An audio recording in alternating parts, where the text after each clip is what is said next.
एक छोटे से गांव में उत्तर प्रदेश के खेतों के बीच रामू नाम का एक गरीब किसान रहता था।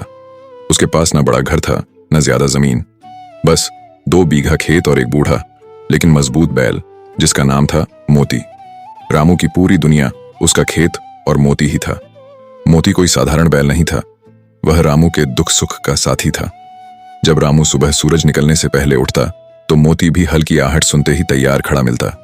गांव में उस साल बारिश बहुत कम हुई, खेत सूखने लगे, फसलें मुरझाने लगीं।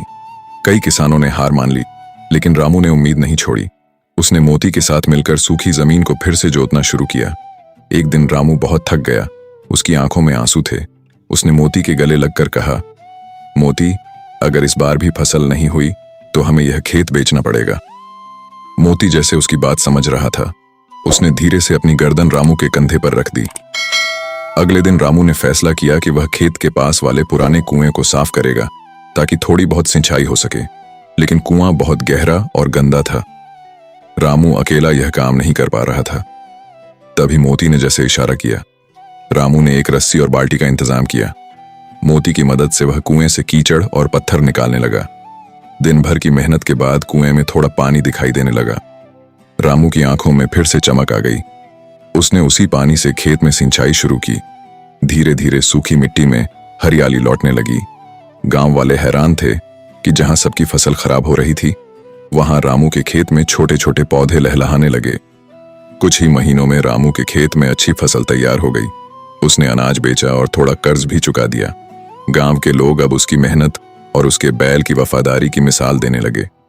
लेकिन कहानी यहीं खत्म नहीं होती। एक दिन गांव में एक अमीर व्यापारी आया। उसने मोती को देखा और कहा, यह बैल बहुत ताकतवर है, मैं इसके बदले तुम्हें अच्छा पैसा दूंगा। रामू के सामने लालच था, वह पैसे से अपनी गरीबी दूर कर सकता था, लेकिन उसने मोती की ओर देखा। उसे वो दिन याद आया जब सूखे में सिर्फ मोती ही उसके साथ खड़ा था। रामू ने मुस्कुराकर कहा, साहब, यह बैल नहीं, मेरा परिवार है, इसे मैं किसी कीमत पर नहीं बेच सकता।